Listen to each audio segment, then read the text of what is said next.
Isa pa lang. Tapos, tapos,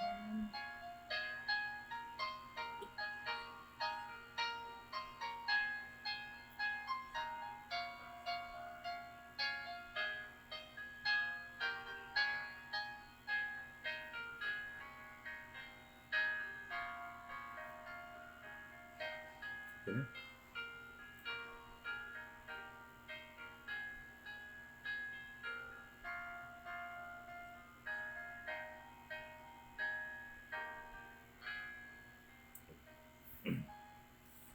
Magandang gabi po sa lahat. At pasalamat po tayo sa ating Panginoon at muli nabigyan na naman tayo ng opportunity upang makapag-aral ng kanyang salita. At alam po naman natin, no, na ang kanyang salita ay puno ng mga katotohanan. Puro truth and didian, puro katotohanan. Sa masilang pag-aaral, makikita po natin yung mga katotohanan na yan at nagiging mali din yung mga katotohanan na yan kung susunod tayo sa pag-aaral sa mga teaching ng mga denominations. Diyan lang naman talaga napakadelikado yung teaching ng mga denominations, ng mga religion, at saka ng mga nagtuturo na hindi nagra-rightly divide. O lalo naman yung nagmi-mix, no? Mas nakakatakot pa yung nagmi-mix dahil nga akala mo tama na, yun pala hindi, dahil nga mixture pa rin yung mga turo. Yan po ang makita natin kung bakit yung mga katotohanan sa Bible ay naitago po, no?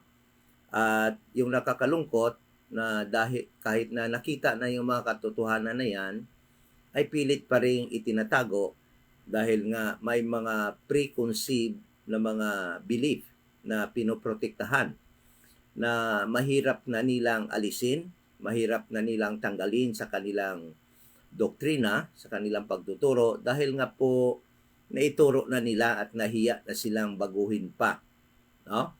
Ngunit tayo, wala tayong kinikilingan, wala naman tayong mga preconceived na belief na hindi natin pwedeng tanggalin at palitan ng katotohanan. Kaya nga wala tayong takot pag nagtuturo ng katotohanan dahil nga wala tayong kinatatakutan na baka mawala ang member o baka magalit ang member, baka ma-question ng member bakit matagal na, bakit nagbago yung turo, no? Alam po natin, for so many years yung katotohanan sa Bible ay pinagsikapan po ng kalaban. Umpisa nang mamatay si Apostol Paul, sabi niya diyan, no? Grievous wolves ang papasok, shall enter into the church, no? To destroy ng church. At ibig sabihin doon, to destroy the doctrine na itinuro ni Apostol Paul. And for so many years, no? Nakita natin nagtagumpay yung kalaban sa pag-destroy ng teaching ni Apostol Paul. Kaya nga natago yung pagtuturo rightly divided. At yung mga naituro ay mga napakaraming mga denominations, almost 38,000 plus denominations na nagtuturo ng mali upang maitago lamang yung mga katotohanan sa Bible. At hindi lamang yon, gumawa pa si Satan ng napakaraming mga translations, no? Hanggang ngayon, patuloy yung pag-translate ng Bible, palitan yung mga salita sa Bible upang maitago lamang yung mga katotohanan na dapat sana malaman nating mga members of the body of Christ, ano? At saka ng mga tao in general. Sana nga kung hindi lang pinapalitan yung mga katotohanan dyan, hindi sana marami ang naliligaw ngayon. But dahil sa mga denominations, napakaraming naniniwala na okay na sila dahil andidiyan na sila, members na sila ng mga denominations. Ang katotohanan yan, almost all denominations na hindi nagra-rightly divide at hindi nagtuturo ng tamang gospel na gospel ni Apostol Paul in this dispensation of the grace of God. Kahit ano ka pang denomination ay tagilid at walang kaligtasan na naituturo dahil hindi nga po tamang mga video, hindi tama po hindi tamang gospel po ang naituturo nila ng mga denomination. Okay? So ngayong gabi po, bago po tayo magpatuloy sa ating pag-aaral, ito nga pala po yung Iloilo Dispensation of Grace Bible Church at andito po tayo sa 7040 7th Street, Lawaan Village, Balantang Haro, Iloilo City. Dito po ang ating station, ang ating lugar kung saan tayo nagagather congregationally sa pag-aaral ng salita ng Panginoon. Ito yung church po, na nagtuturo, the only one in Iloilo na nagtuturo na ang tao sa panahong ito, pasensya na, kaya sinasabi ko the only one, pero kung meron po, pwede po kayong lumabas at sabihin po na nagtuturo din kayo ng tamang gospel. But sa ngayon, yan ang alam ko, ito lang yung church dito sa Iloilo na nagtuturo ng kaligtasan ng isang tao ngayon ay sa pamamagitan lamang ng pananampalataya sa gospel of the dispensation of the grace of God. At yung gospel na yan ay walang iba kundi yung sinulat ni Paul diyan sa 1 Corinthians chapter 15 verse 1 to 4 na si Jesus Christ ay namatay, bayad po nating mga kasalanan. Siya po ay inilibing at nabuhay muli sa ikatlong araw upang tayo bigyan ng buhay na walang hanggan. Yan po yung only gospel na makakaligtas ngayon in this dispensation of the grace of God. At alam niyo po, ang Iloilo ay isa sa tinatawag na Baptist country. Dahil nga napakaraming Baptist churches dito. Katunayan po, ang inyong lingkod ay 30 years na naging Baptist, naging alipin sa denomination ng Baptist. At akala ko po ay mamatay na ako doon at akala ko yun yung tama at akala ko ligtas ako noon. Ngunit nakakalungkot na nung malaman na yung 30 years ko palang pagka-Baptist, pag namatay ako noon, hindi pala ako ligtas. Ay, ang kaligtasan ko po, nag-umpisa lamang few years ago, 2020, nung matuto ako mag-rightly divide at malaman ko na yung gospel pala na makakaligtas lamang sa atin ay yung gospel na ni-reveal ni Jesus Christ kay Paul, kay Apostol Paul, yung ating apostol, nung nag-umpisa ang mystery program ng Panginoon sa Acts chapter 9. Diyan naumpisa ang body ni Christ, ang church of the dispensation of the grace of God. Diyan po nag-umpisa. At diyan po ako naligtas. Umpisa lamang ng 2020. Okay? Nung baptist po ako, wala talagang kaligtasan doon, Naubos lang yung pera ko doon, pero wala akong kaligtasan. Kaya thank you so much, Lord, talaga nagpapasalamat ako sa Panginoon. Kahit na yung time ng pandemic na yon, because that was the time that I was able to search, to do research at nakita ko po yung tamang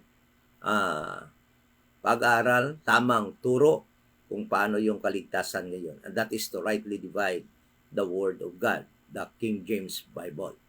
Okay, so bago po tayo mag-umpisa, ay magdasal po muna tayo. Ama na banal, nagpapasalamat po kami sa muling opportunity na ito at makapag-aral kami ng iyong salita at maipagpatuloy po namin ang pag-aaral sa topic na ito na aming pinag-aaral ngayon tungkol po kung saan ba talaga pumupunta ang kaluluwa ng isang tao na saved sa prophetic program, kung saan pumupunta ang kaluluwa ng taong saved sa dispensation of the grace of God kung siya ay mamatay, at kung saan po pumunta ang mga taong kaluluwa ng mga taong hindi ligtas sa lahat ng dispensation.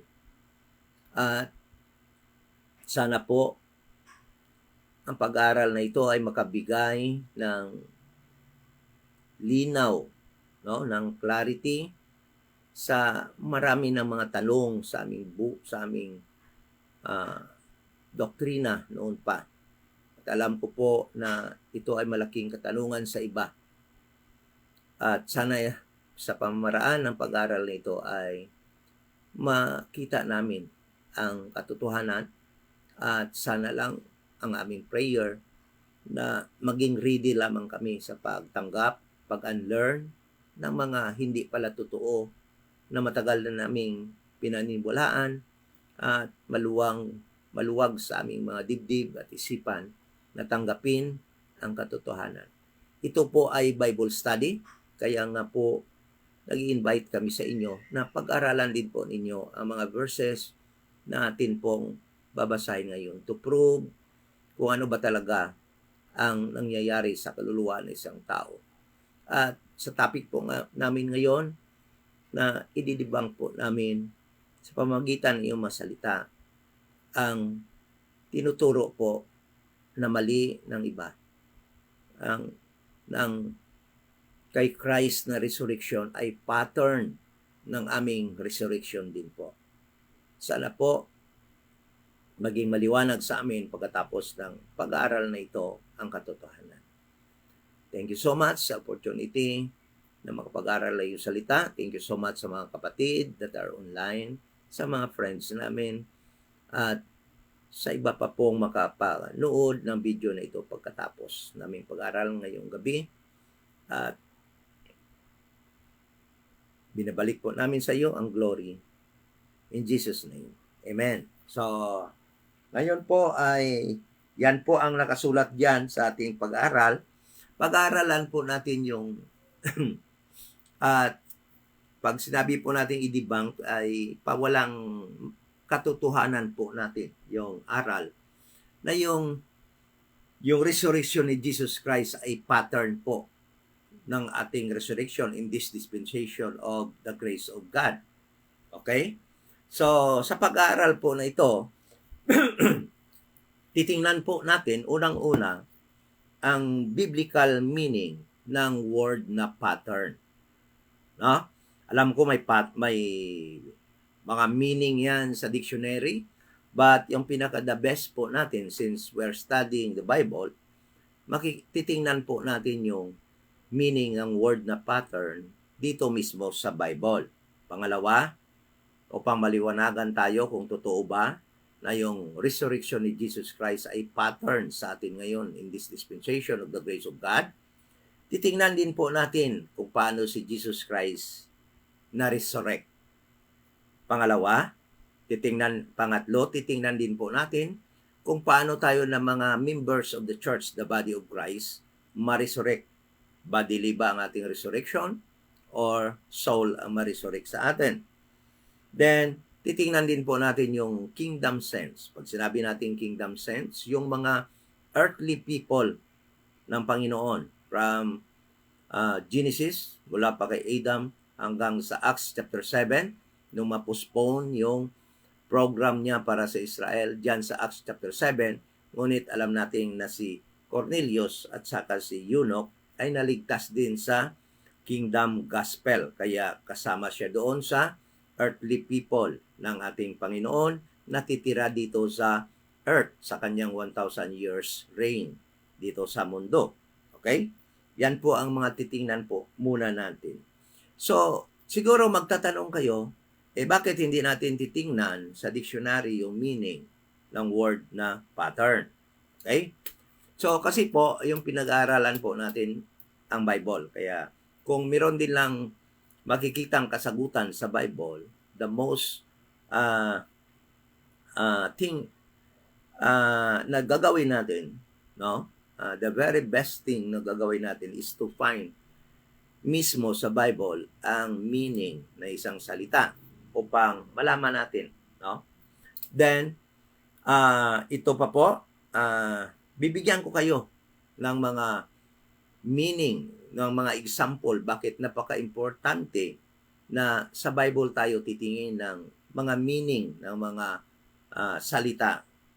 Bibigyan ko po kayo ng example ng salitang the Most High. No? The Most High. Ano ba yung meaning ng the Most High? Titingnan mo yan sa kung titingnan mo yan sa Bible, iwan ko kung makakakita ka ng tamang kahulugan ng Most High. No? So, like for example, sa Isaiah chapter 14, ito natin makita yung salitang the Most High. No? Isaiah chapter 14. Sabi dito, verse 14, I will, si Satan ito, sabi ni Satan, I will ascend above the heights of the clouds. I will be like the Most High. So, ano bang ibig sabihin ni Satan nung sinabi niyang I will be like the Most High? Ano bang meaning ng Most High? So, biblically, makikita natin yung anong kahulugan ng Most High. So, ito yung meaning ng Most High dito sa Genesis, no? Genesis chapter 14. Pupunta tayo sa Genesis chapter 14. Ando doon din yung meaning ng Most High. Okay? So, ang meaning ng Most High sa Genesis chapter 14, ito po yon. Verse 18, And Melchizedek, king of Salem, brought forth bread and wine, and he was the priest of the Most High. And he blessed him and said, Blessed be Abraham of the Most High God, possessor of heaven and earth. So dito natin makikita na ang meaning or kahulugan ng Most High ay possessor of heaven and earth. So that is biblically correct na meaning ng word na Most High. Kaya si Satan, nung mag-rebelde siya, sabi niya, I will be like the Most High. Ibig sabihin niya, gusto niya i-possess ang heaven at saka ang earth. Dahil yung Most High, ang ibig sabihin nun, possessor of heaven and earth. Okay? Maliwanag po sa atin kung bakit importante po na sa Bible mismo tayo tumingin ng kahulugan ng isang salita, kung andyan din lang po sa Bible. Isa pa po, bibigyan ko kayo ng kahulugan kung bakit importante na sa Bible tayo titingin ng meaning ng isang salita. So, isa pa po dito. Ano po ba sa inyo, kung kayo po ba ang magbigay ng meaning ng paradise, ano yung meaning ng paradise? Titingnan nyo sa dictionary yan, iba-iba yung mga meaning ng paradise. Iba-iba yung definition nila. But the best definition of what paradise mean nasa Bible mismo. No? Paano ba yung sagot sa tanong na yan? Pupunta tayo sa Luke chapter 16. Ito yon. Sabi dito, verse 25. No? But Abraham said, Son, remember that thou in thy lifetime received thy good things, and likewise Lazarus evil things. But now he is comforted, and thou art tormented. So, where is Lazarus at this moment of time? In Abraham's bosom. It is called paradise. So, ano daw ang paradise? It is a place of comfort. So, kaya napakaganda kung dito natin titingnan yung kahulugan ng pattern din sa Bible. So, kasi parang nagkamali lang yata ng understanding o paglagay ng meaning or definition yung mga friends natin na nagdi-debunk daw ng ating aral na yung soul ngayon in this dispensation of the grace of God ay natutulog muna pag namatay ang na-save, naghihintay ng rapture. So gusto nila i-debunk at ginamit nila itong si Jesus Christ daw ay pattern ng resurrection natin ngayon. Kaya pag namatay daw, umaakyat di daw tayo sa langit yung soul natin. So titingnan nga natin kung totoo yan na pattern ba si Jesus Christ ng ating pagkamatay ng ating resurrection. So, the word pattern means, no? Titingnan natin sa Bible yung word na pattern. Okay? So, dito natin yan makikita sa Bible. Exodus chapter 9 verse 40. Dito yan, yung gagamitin natin dito is, na pag-aaral is, ng definition is, the principle of first mention. Saan ba na first mention ang word na pattern? At doon natin makikita yung kahulugan niya. At yun yung magiging kahulugan niya lahat sa Bible. Yan ang tinatawag na pag-aaral na gumagamit ng principle of first mention. So dito yan sa Exodus 25, no? verse 9, unang na-mention ang word na pattern sa King James Bible. Okay? Exodus chapter 25, verse 9. Ang sabi niya dito, according to all that I showed thee, so, ang God, mayroong ipinakita kay Moses, no? Sabi dito, according to all that I showed thee, after the pattern of the tabernacle, and the pattern of all the instrument thereof, even so shall ye make it. So, yun ang ibig pala sabihin ng word na pattern. Yung pattern is the guide or example or sulundan ng tamang-tama talaga na sukat o ano man yan, dapat yung gagawin ni Moses na tabernacle ay insaktong-insakto sa pattern na ibigay ng Panginoon sa kanya. Okay? So, ibig sabihin ng pattern is the sample kung saan yung gagawin mo ay parihong-pariho talaga. Yan yung ibig sabihin ng pattern. Sa verse na ito, Exodus 25, verse 9, ito yung tinatawag na dito na first mention yung word na pattern. At yan yung kahulugan yan. Sample siya at yan yung gagawin ni Moses ay kagaya, parihong-pariho sa gagawin niya ni Moses sa binigay ng Panginoon na pattern. Yun, tularan sa Tagalog. Yun yung tutularan. Okay? So, verse 40, sabi pa ng Panginoon kay Moses, gumawa ka ng candlestick. Verse 31, sabi dito, Exodus 25, verse 31, and thou shalt make a candlestick of pure gold, of beaten work, and shall the candlestick be made his shaft, and his branches, his bowls, his knobs, and his flowers shall be of the same. So, 31 hanggang 39 ay yan yung design, sukat at pattern na binigay ng Panginoon kay Moses kung paano gumawa ng candlestick. Verse 40, sabi niya dito, and look that thou make them after their pattern, which was showed thee in the mount. So sabi ng Panginoon, gumawa ka ng candlestick, sabi niya, at gagawin mo yon according to the pattern na pinakita ko sa iyo doon sa mount. So, yun yung tutularan niya. Yun yung ibig sabihin ng pattern. Okay? So, napakarami pa pong verses dito, no? Pero maubos yung oras natin sa pagbibigay lang ng example. Siguro naman naintindihan nyo na ang definition ng pattern.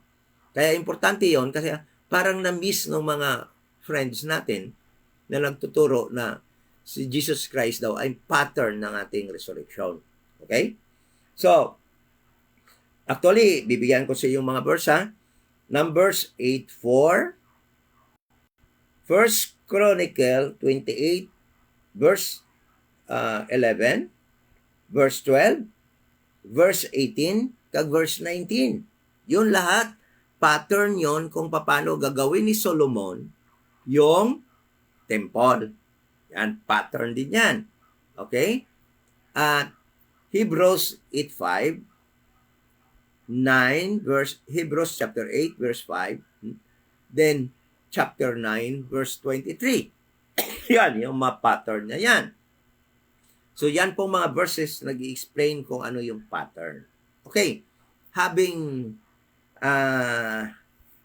said, no, kung ano na yung pattern, papunta na po tayo, titingnan po natin ngayon yung resurrection ni Jesus Christ. Kung paano ba siya na-resurrect? Kung tama ba yon na yung kanyang resurrection ay pattern natin. Okay? So, pupunta po tayo sa Luke chapter Luke chapter 24 verse 46. Yung paano siya na resurrect, ano? Luke chapter 24 verse 46. Titingnan natin. Then kayo na mag-iisip kung pattern nga ba yung ni yung resurrection ni Christ sa ating rapture. Okay?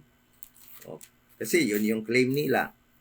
Kasi gusto lang nila na talaga andun din daw sila sa langit dahil si Jesus Christ umakyat daw sa langit. Kaya gusto nitong mga mikos-mikos andun doon din sila sa langit. Pero hindi kasi. Kasi meron kasing set procedure ang Panginoon kung paano umakyat sa langit, and that is by way of corporate rapture. So wala pang rapture, ibig sabihin, wala pang na-save sa dispensation of the grace of God na ando doon na sa langit dahil wala pang ang rapture. Okay? So sabi dito, verse 46, and he said,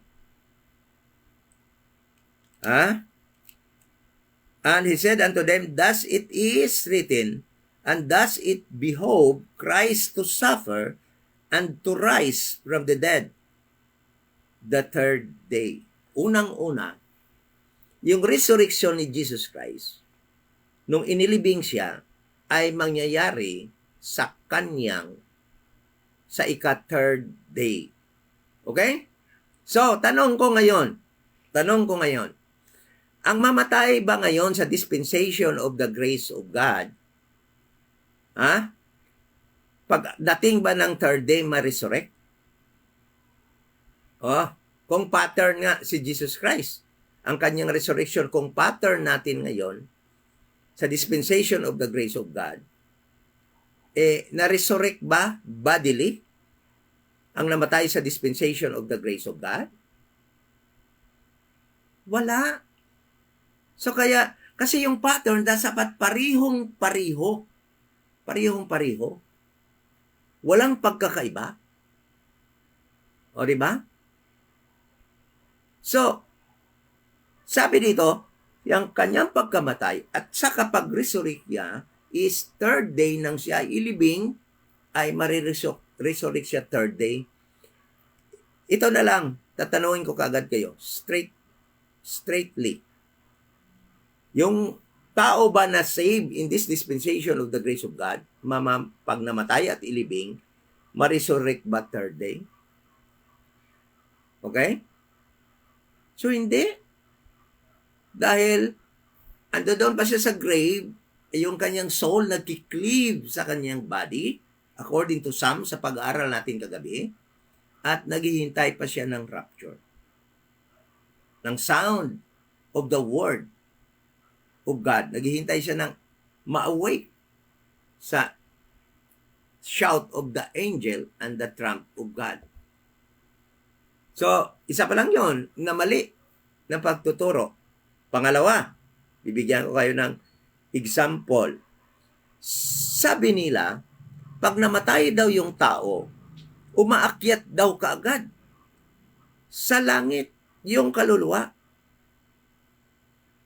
Umaakyat daw kaagad. Si Jesus Christ nga, si Jesus Christ, nung siya mamatay, anong umakyat sa kanya? Sabi niya, Father, and into thy hands I commend my spirit. Spirit yung umakyat kaagad nung namatay siya. Si Jesus Christ, pumunta pa doon sa paradise, sa Abraham's bosom, 3 days and 3 nights, at ando doon pa siya. Ngunit sabi ng mga nagtuturo na pattern daw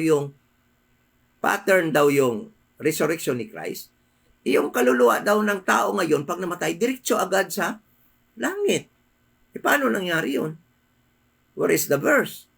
Yung verse nila, 2 Corinthians 5:8, to be absent from the body is to be present with the Lord. Philippians 1:21, Hebrews 9:27. Walang kamatayan dyan na nangyari sa mga sinasabi nila. Walang namatay dyan.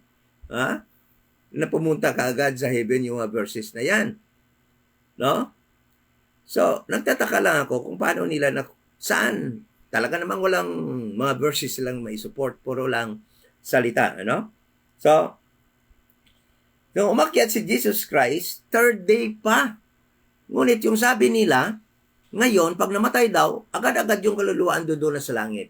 Dahil daw yung paradise, yung Abraham's bosom, dinala na daw doon sa langit. So, paano yan naging pattern ngayon ang resurrection ni Jesus Christ? Kung si Jesus Christ mismo ay tumigil pa doon ng 3 days and 3 nights sa paradise, Abraham's bosom, ngunit tayo ngayon daw, idiretso na sa langit. Paano naging pattern yun? Hindi na pattern yun kasi hindi na pareho.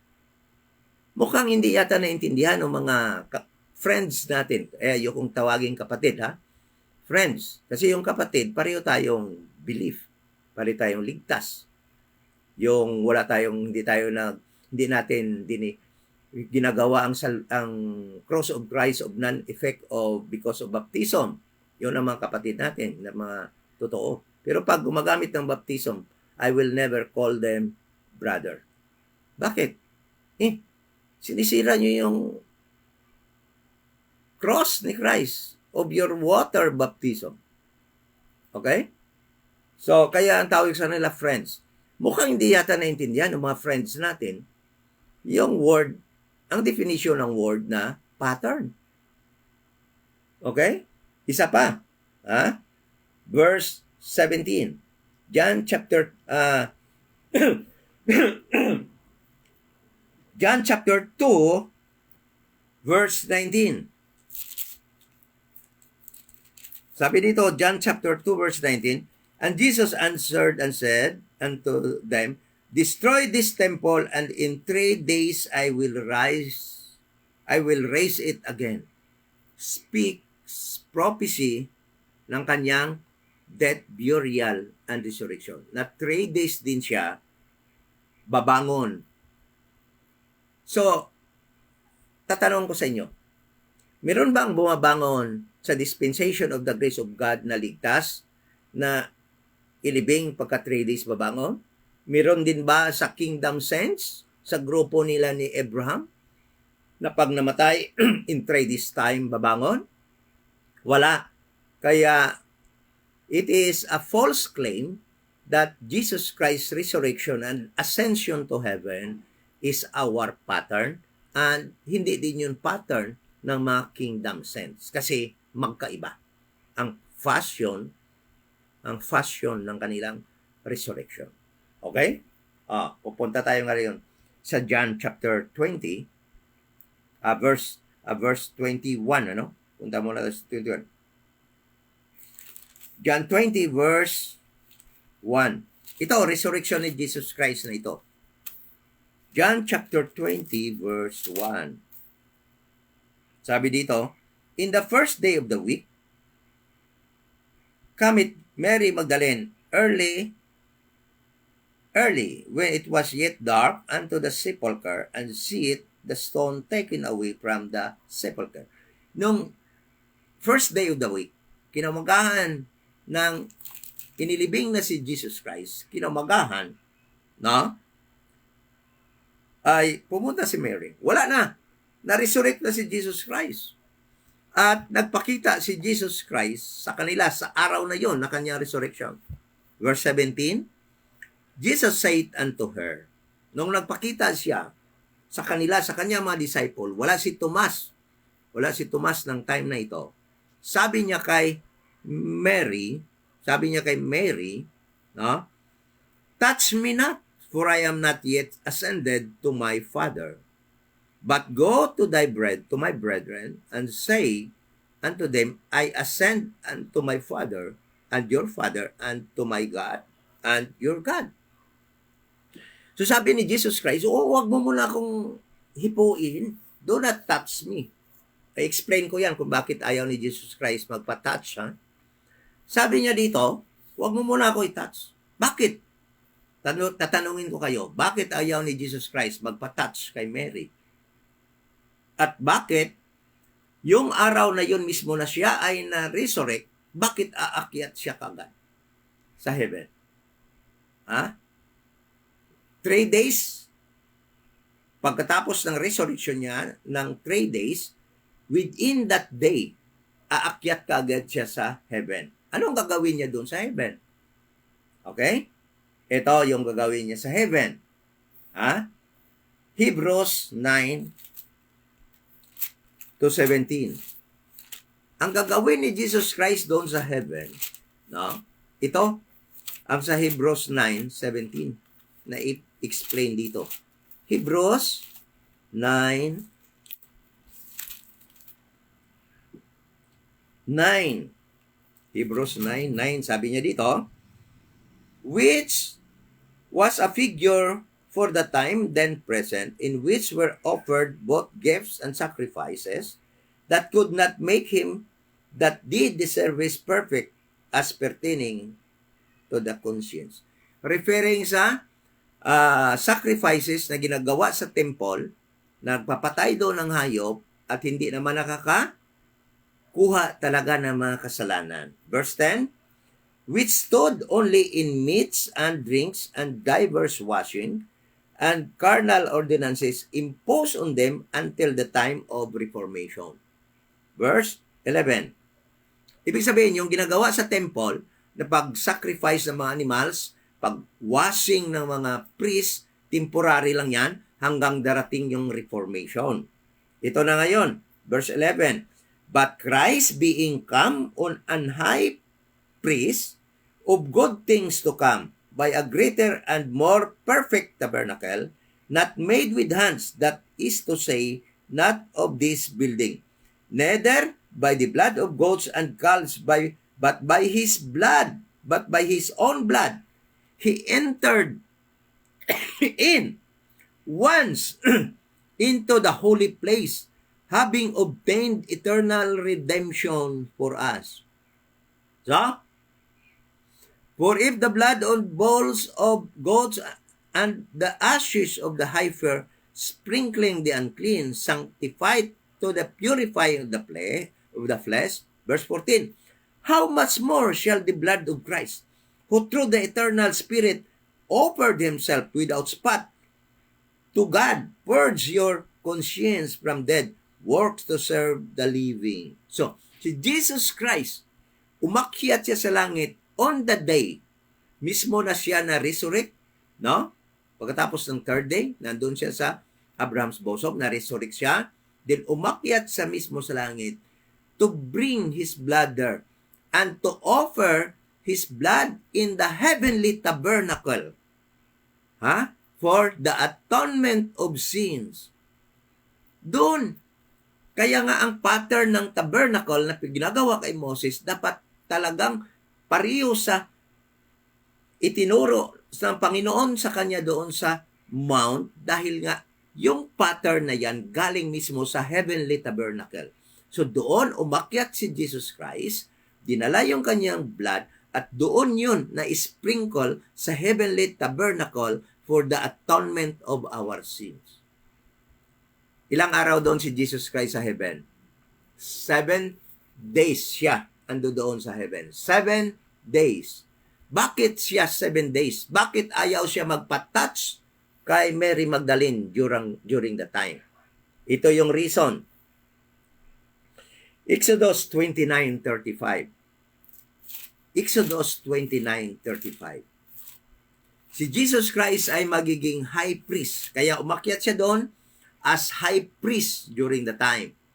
At anong ginawa niya? Nag-offer ng kanyang blood na sprinkle doon sa heavenly tabernacle for the atonement of sins of the world. Okay? So, Exodus 29:35. Bakit ayaw niya magpa-touch muna kay Mary Magdalene? Okay? So, punta tayo sa Exodus 29. Exodus 29. Then, 35. Sabi niya dito,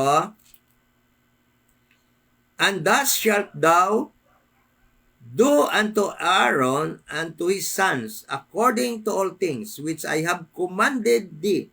7 days shalt thou consecrate them. Sino to si Aaron at kanyang mga anak? Ito yung mga high priest. No? So every time, no? na magpiperform sila ng kanilang high priestly office, kailangan muna nila ng 7 days consecration or purification. Hindi sila magta-touch ng kahit na anong maruruming bagay sa time na yan ng 7 days of purification or consecration. Kaya si Jesus Christ doon sa pag-akyat niya sa langit, tumigil siya doon ng 7 days. No? And that was his purification during the time doon sa heaven. At pagkatapos ng 7 days sa langit, bumalik siya pagka 8 days. Tingnan mo. Verse 26, John chapter 20, verse 26. And after 8 days again, his disciples were within, and Thomas with them. Then came Jesus, the doors being shut, and stood in the midst and said, Peace be unto you. Then saith he to Thomas, Reach hither thy finger, and behold my hands, and reach hither thy hand, and thrust it unto my side. Bakit nagpapatouch na siya kay Tomas?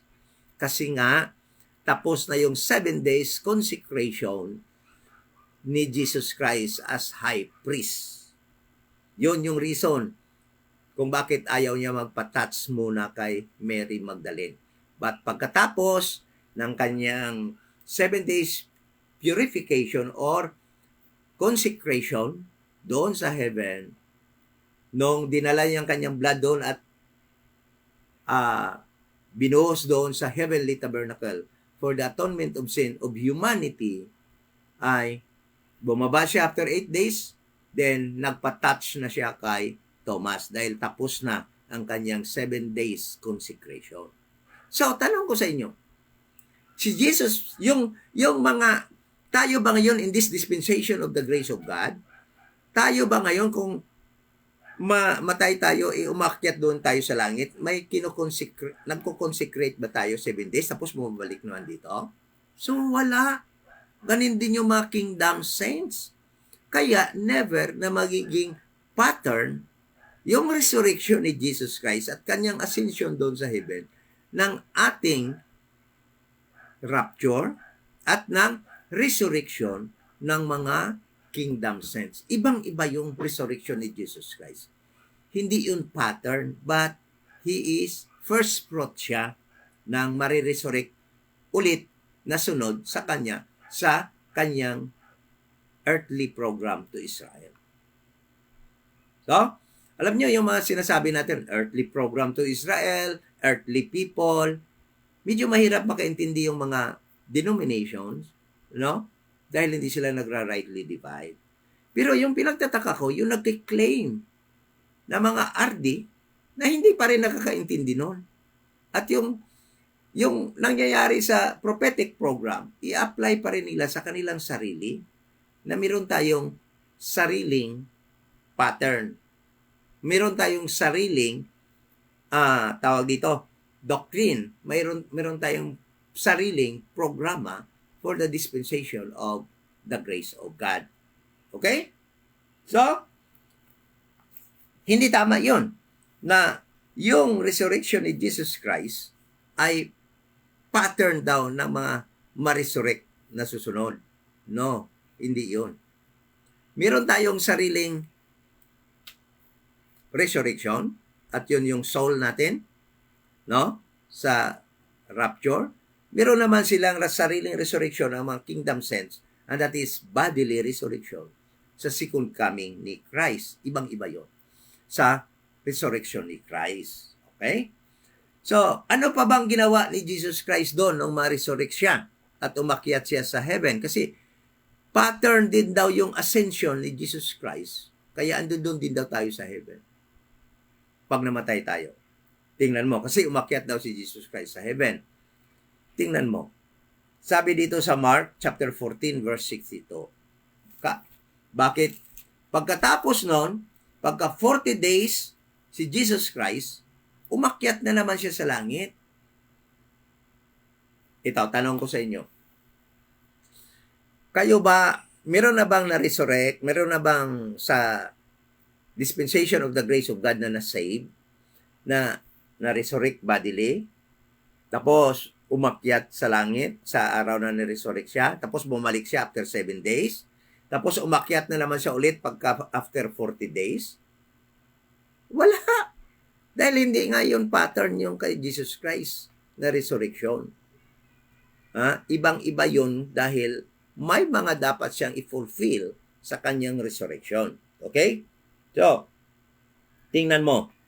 Sa Acts chapter 1, ito yung pag-akyat ni Jesus Christ. Okay? Acts chapter 1 verse 2. Chapter 1 verse 2. Sabi dito, to whom also he showed himself alive after his passion by many infallible proofs, being seen of them 40 days. So nakita siya at nakikisama sa kanyang mga apostles 40 days and 40 nights. And speaking to the things pertaining to the kingdom of God. Then verse 9, and when he had spoken these things, while they beheld he was taken up, and a cloud received him of their sight. Umakyat siya. He was taken up to heaven, and the clouds received him. So, nung umakyat na siya sa heaven, sabi dito sa Hebrews 10:12, no? Mark 14:62. Mark 14:62 muna tayo. Marami tayong mga verses kasi. Mark 14:62. Sabi dito, bilisan nyo naman dyan. Mark 14:62. Sabi dito, and Jesus said, I am, and ye shall see the Son of Man sitting on the right hand of power and coming on the clouds of heaven. So, nung umakyat na siya, sabi dyan, you will see the Son of Man sitting at the right hand. Isa sa mga gagawin ni Jesus Christ at gagawin ng God sa kanya is to sit at the right hand of God. Okay? So, sabi pa dito, sa Acts chapter 7 verse 55, Acts chapter 7 verse 55, sabi dito, when they heard these things, they were cut into their heart, and they gnashed on him with their teeth. But he, being full of the Holy Ghost, looked up steadfastly into heaven, and saw the glory of God, and Jesus standing on the right hand of God. He was sitting, but at this moment, he was standing at the right hand of God. Yun ang purpose bakit umakyat si Jesus Christ doon. So, tayo ba? Yung mamamatay ba ngayon, ando doon ka agad para umupo? No. May purpose bakit ando doon si Jesus Christ ngayon, and that is to be glorified and to sit at the right hand of God. Paano nagiging pattern yan? Kasi yung pattern dapat pareho mangyayari. Hindi nangyayari sa atin yun. Yung mga nangyari kay Jesus Christ nung siya ay ma-resurrect. Okay? So, ibig sabihin, hindi yon tama, mali yon ang claim ng mga nagsasabi na yung resurrection ni Jesus Christ ay pattern na ibang-iba. So, kita naman natin yung resurrection ni Jesus Christ. Paano siya namatay? Pumunta siya doon, third day, sa Abraham's bosom. Na-resurrect siya pagka third day and 3 nights. Pagkatapos niyan, umakyat siya sa langit. Dinala niya kanyang dugo, pumunta siya sa Heavenly Tabernacle at doon ibinuhos ang kanyang dugo for the atonement of humanity. Okay? Sins of humanity. Then, ano pa? Bumalik siya after 8 days. Sa ikawalong araw, bumalik siya. Nagstay siya ng 40 days and 40 nights.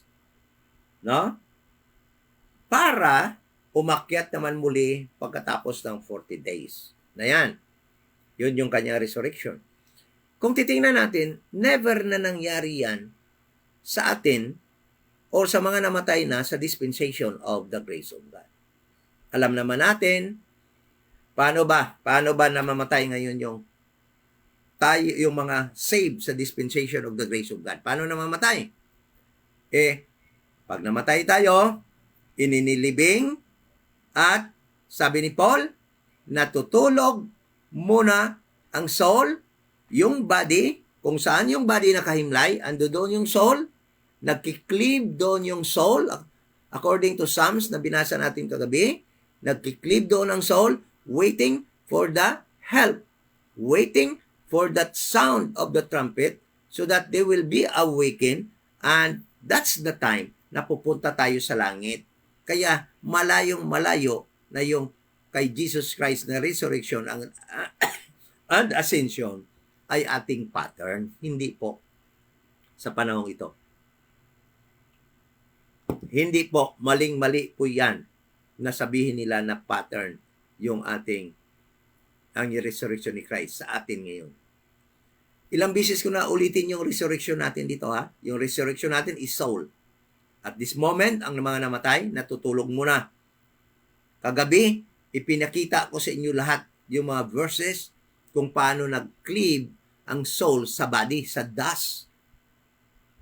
At sabi sa Biblia, kung saan nakahimlay yung kanyang body, ando doon yung soul waiting for the intervention or help from God.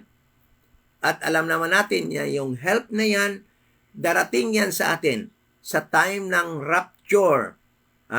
Sabi doon, basahin natin, Thessalonians, 4 Thessalonians,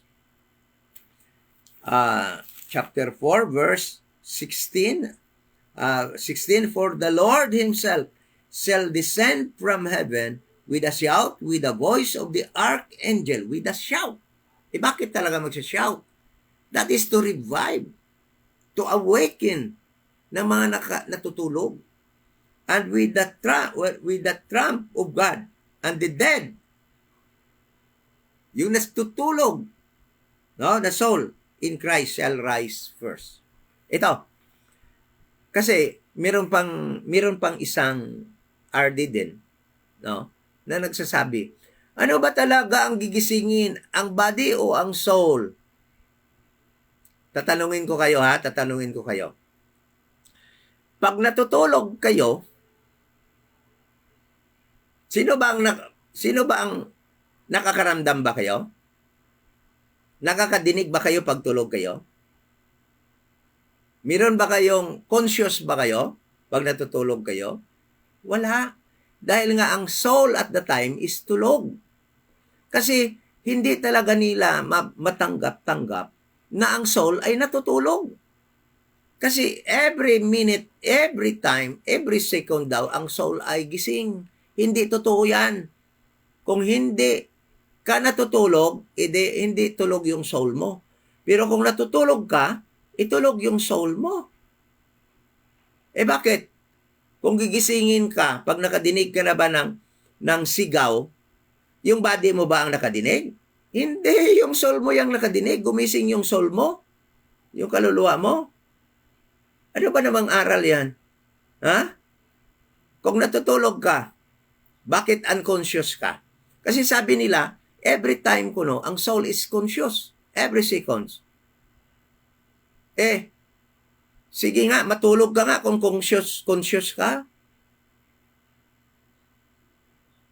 Yung soul mo, andyan lang yan, natutulog yan.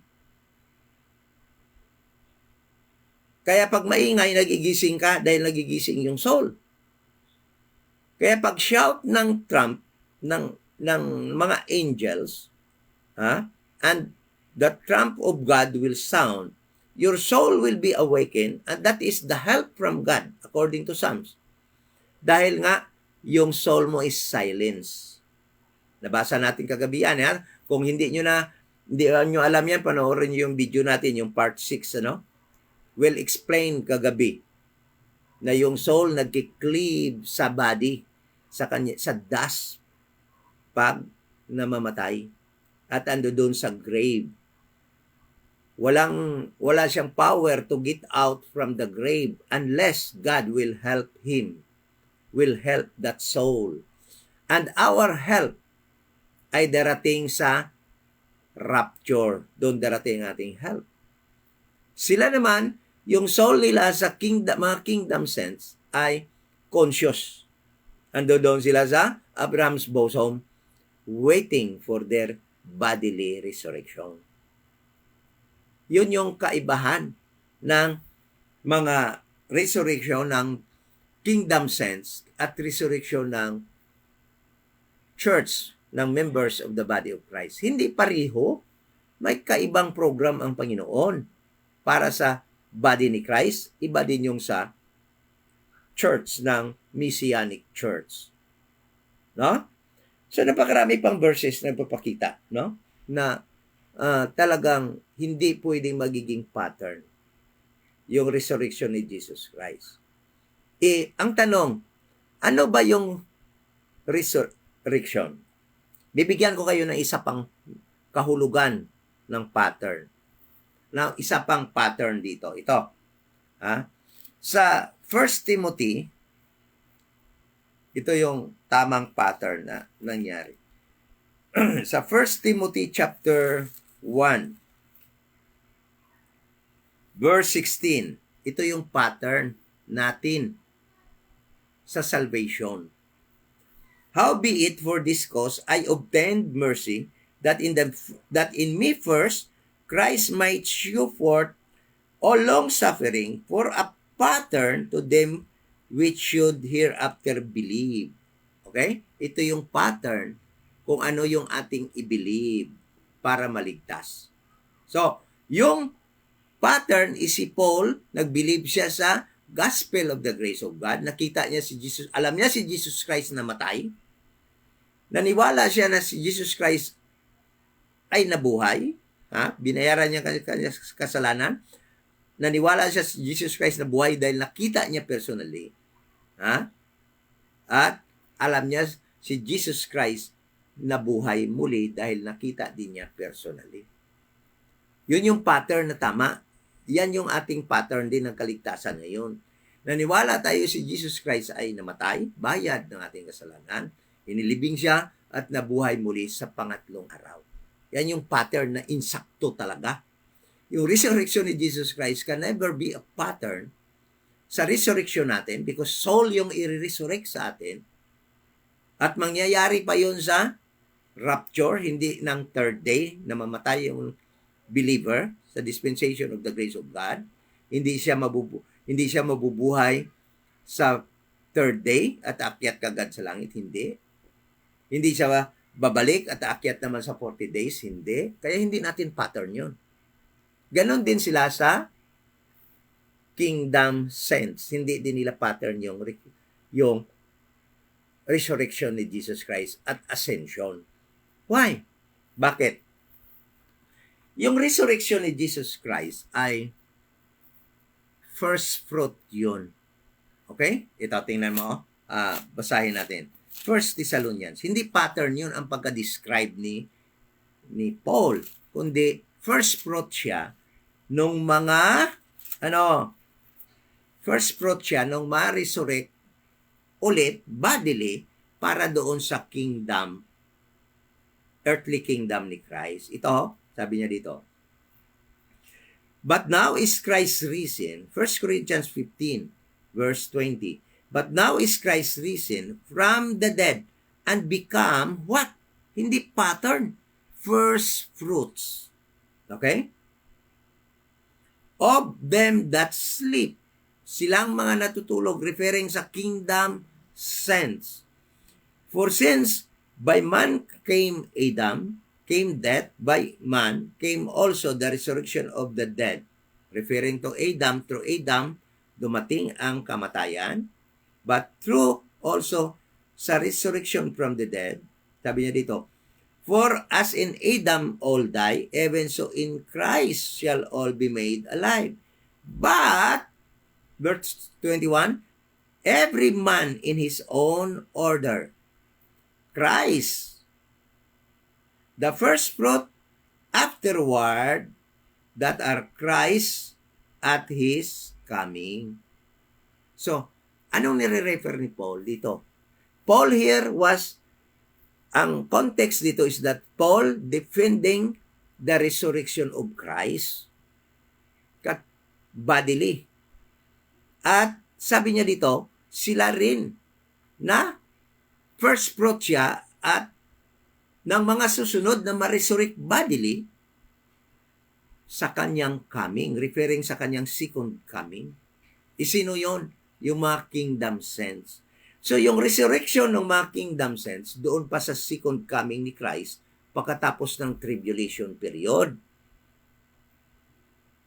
Ando doon na nga sa Revelation chapter 19, chapter 19, yung kanilang resurrection.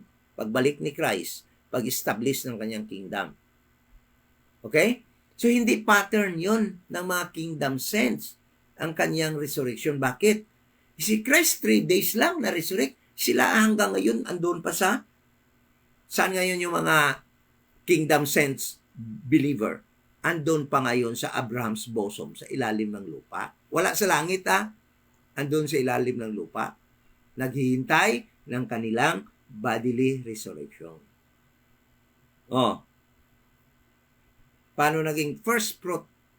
Hindi pattern. Okay? So, tayo, hindi rin tayo pattern natin ang kanyang resurrection dahil hindi tayo bodily will be resurrected. Yung tatawagin sa atin, soul, papunta sa langit yung ira-rapture. Without body, dahil yung body natin ando doon na sa langit, naghihintay. 2 Corinthians chapter 5 verse 1, meron tayong body doon, naghihintay sa atin. So, alam mo, because of their, tawag dito, eagerness, because of their eagerness, no? Na papaniwalain at itutuwid yung maling doktrina nila na pag namatay daw yung tao, yung soul daw andun na kaagad sa langit. Pati yung resurrection ni Christ, ginamit nila para daw pattern ng mga namamatay ngayon. So, si Christ dahil na pagkamatay, umakyat sa langit, after 40 days, ganon din daw namamatay ngayon. Wala namang umakyat after 40 days. Ha? Pag namatay, wala dito sa Bible na aakyat na yung kaluluwa pag namatay, magstay muna ng 40 days dito at doon pa aakyat. Wala. Kasi walang umaakyat na kaluluwa sa heaven pag namatay. Ando doon sa Abraham's bosom, sila ni Peter, lahat-lahat, Adan, si Adam, lahat ng naligtas, umpisa kay Adam, hanggang sa kay Cornelius at kay Eunuch, ando doon lahat ngayon sa Abraham's bosom, beneath the surface of the earth. So tayo naman, in this dispensation of the grace of God, hindi din natin pattern yung resurrection ni Christ at pag-akyat sa langit dahil hindi naman tayo umakyat after 40 days. Yung mga namamatay ngayon, wala doon sa langit. Wala na record din na akyat sila 40 days. Kasi kung yung pattern, dapat talagang tamang-tama, parihong-pariho. Yun yung pattern. Kagaya nito, kung gagawa ka ng baso na ganito, may pattern yan. Kaya lahat ng lalabas, ganun talaga yung hitsura. Ganon. Wala. Kaya hindi yun pattern. Ginagamit lang nila yon to deceive their people, to make their people believe, to make their members believe, no, sa kanilang wrong teaching na yung tao daw pag namatay, ando doon kaagad yung kaluluwa. Dahil nga si Kristo ando doon na daw sa heaven, ando doon din daw yung taong namamatay na ligtas. Mali po yan. Gumawa po ang Panginoon ng pamamaraan paano makapunta ang tao sa langit na ligtas sa panahong ito ng dispensation of the grace of God. And that is only by way of corporate rapture of the body of Christ. At future pa po yan. Hindi pa nangyari yung rapture. Kaya wala pa pong taong na saved sa dispensation of the grace of God na ando doon na po sa langit. Wala pa. Kahit si Paul wala pa sa langit. No? Wala pa. Naghihintay pa yun ng sound of trumpet and shout of the archangel sa blessed hope natin pagdating ng rapture. So yung mga namatay naman sa mga kingdom sense from Adam to Enoch and Cornelius, ando doon sa paradise, sa Abraham's bosom. Hindi sila dadalhin sa langit dahil nga earthly people sila ng Panginoon. Yung kanilang i-inherit ay yung kingdom ni Jesus Christ, earthly kingdom, sa kanyang 1,000 years reign. There is no verse that we can see, we can read from the Bible na yung mga taong namatay si Adan, no? Hanggang sa Enoch at kay Cornelius na na-save sa prophetic program ng Panginoon ay dadalhin sa langit. Wala po. Dahil nga, yung kanilang inheritance is the earthly kingdom of Jesus Christ. Napakasimple lang po ng Bible kasi. No? Napakadaling maintindihan kung hindi mo mix at i-unlearn mo yung mga teaching ng mga denomination na natutunan natin. Dahil alam naman natin na almost all of us, or hindi lang talaga almost, halos lahat talaga tayo, galing sa mga religion at denomination na yun yung turo dati. At napakasarap nga naman, di ba? Kaya nga tuwang-tuwa sila sa mga denomination at mga religion dahil yun ang turo, pag namatay daw, diretso ka sa langit. And that is Apostles' Creed. Galing yan sa mga Roman Catholic talaga na turo na in-embrace din ng mga denomination. At napakapangit dahil nga pati na yung mga nagkiklaim na RD, nag-embrace din ng ganong turo. Hindi na nag-aral. Talaga na lang in-embrace na yung ganong turo. Wala nang pag-aral. Alam nyo ganito. Ako ganon din for so many years. Kaya nga, thank you sa Panginoon at natuto tayo mag-rightly divide. At diyan natin nakita yung mga maling pagtuturo. At wala akong kinikilingan na turo. Wala akong masabi dito na kinatatakutan na baka magalit. Kaya nga, pag mali, pag tama. Yun lang po. Kaya sa nagsasabi na, ano daw ba talagang gigising? Body or soul? Kung yung body ang paniniwala mo, maling-mali ka. Mag-aral ka mabuti. At i-unlearn mo yung dati mo pang denomination na belief. Kasi kung nag-RD ka na, tapos nagkikling ka pa sa ganong mga belief, ay nako, kawawa naman. No? So sana po ay may natutunan tayo at na alis yung tali natin sa ganong maling aral na pag namatay po ay akyat agad yung soul sa langit. Wala po talaga ganon. Wala po talaga. Hindi mo po yan makita. Pag nakita mo sa Bible na mayroong umakyat na soul kagad, please, let me know a single verse. Ngunit napakaraming verses na nagsasabi na yung spirit, kahit si Jesus Christ na mamatay, anong umakyat? Spirit. Into thy hands, Father, into thy hands I commend my spirit. Dahil spirit yung aakyat, hindi soul. Yung si Stephen, nung pinatay na siya, sabi niya, Jesus, receive my spirit. Bakit hindi soul yung sinabi niya? Kasi alam naman niya, hindi ka pupunta yung soul niya doon. Alam niya, pupunta yung soul niya sa paradise muna. Hindi doon sa heaven. So, Bakit ba nakakapunta talaga yung spirit? Dahil ang spirit galing, heavenly kasi yung spirit, galing sa Panginoon. God is spirit. At sa kanya galing yung spirit, sabi ng Ecclesiastes chapter 12 verse 7. Kaya bumabalik talaga sa kanya yung spirit. Okay? So, if you have questions, no, pwede nyo pong isulat dyan. At sisikapin po nating sagutin yung inyong mga tanong. Sana po nagiging matibay na pong ating belief, no, na wala pong souls na umakyat doon sa heaven. Wala pa ni isa soul doon ng tao.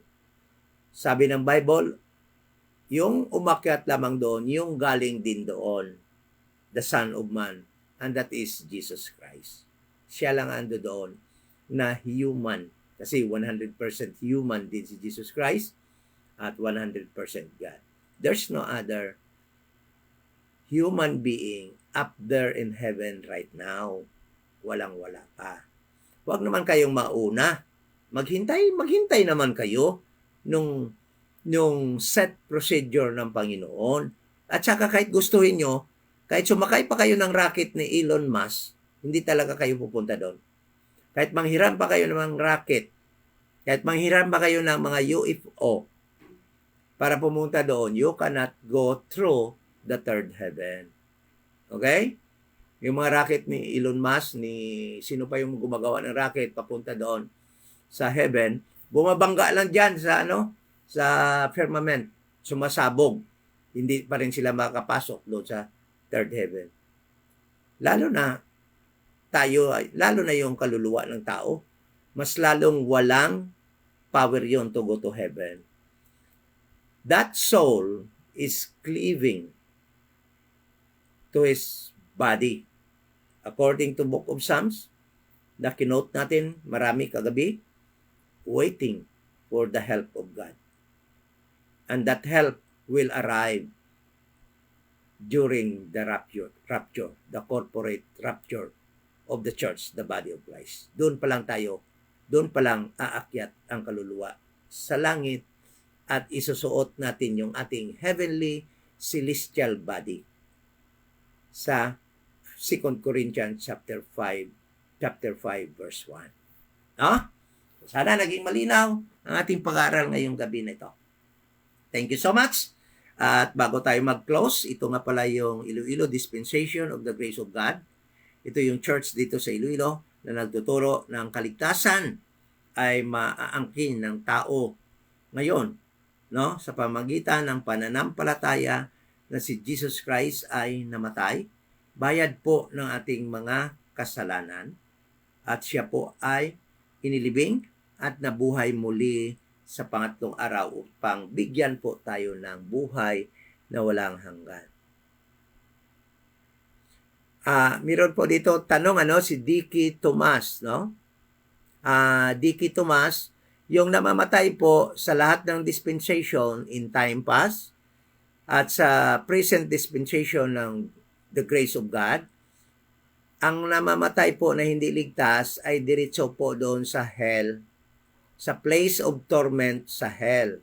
Ando doon sila. Naghihintay naman sila, kung sila ni Abraham doon, naghihintay ng bodily resurrection para tumira sa 1,000 years kingdom ni Christ. Yung mga andyan naman sa hell na namamatay na hindi ligtas sa time past, sa present dispensation ng grace, ay andon sa hell, naghihintay po ng white throne judgment upang itapon sa lake of fire. Yan pong kasagutan sa tanong mo, Dicky Tomas. Ano? Thank you so much. Okay po, sana po naging maliwanag po, Mr. Tomas, yung kasagutan po sa tanong ninyo. Ano pa yung mga tanong dito? Titingnan nga natin. Ano pa yung mga meron pa bang mga katanungan?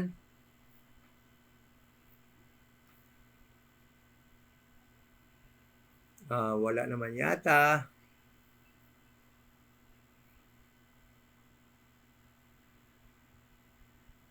O yung kababata ko, buti naman at nanonood, ano?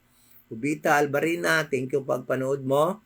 Sana ay paniwalaan mo upang maligtas sa iyong kaluluwa, yung asawa, mga anak, tuturuan mo rin. Ilonggon ko na lang, no? Magpati or mag-believe nga si Jesus Christ napatay, bayad sang imo sala, tang aton sala, ginlubong siya, kag nabanhaw ikatatlo ka adlaw, no? Muna imo nang imo patihan or i-believe, no? Bing Ubita Albarina Marcon, no? Amo na imo i-believe para maluwas ang imo nga kalag, wala na sa iban nga gospel pa. Kababata ko yan isa lang kami kalugar sa Negros. Sino pa? May tanong. Itong aking kaibigan, Mr. William Aguirre from Tacloban, no? Nanonood din at nagtuturo din ito ng salita ng Panginoon. Dati din itong manager ng isang company lang kami dati, ano? Si Mr. William Aguirre. So, sino pang may tanong dito ng mga friends natin? Si Mr. Traji, Jerry, no? Si Pastor, nanonood din. So, Mr. Joel Pilones, no? Thank you so much kung wala na rin. Mga kapatid, no? Marami tayong mga kapatid dyan sa ating faith. Thank you so much. Kung wala na, mag-pray na po tayo. Ama na banal, maraming salamat po sa pagkakataon na makapag-aral po kami sa aming mga friends, sa aming mga kapatid, sa faith, sa members of the body of Christ, sa panahon ito ng dispensation of the grace of God. Sana po naging malinaw sa amin at may defy po kami sa aming pag-aaral ngayon at hindi po kami matutus to and fro ng mga maling aral dahil napakarami pong maling aral ngayon at lalo na po sa mga hindi nagra-rightly divide. Diyan galing ang mga aral na yan sa mga denominations, sa mga religions at sana po ay maging matibay po ang aming faith sa katotohanan, sa mga tamang aral na amin po mapag-aralan galing sa iyong salita, sa iyong Bible. Thank you so much sa opportunity. Tigit sa lahat, salamat po sa inyo. Salamat po sa kay Jesus Christ sa kanyang ginawa na ligtas po sa amin doon sa cross, sa Calvary, at sa Holy Spirit na nagsisil po sa amin ngayon sa panahon ito ng dispensation of grace upang masecure po ang aming kaligtasan. Thank you so much. In Jesus' name, Amen.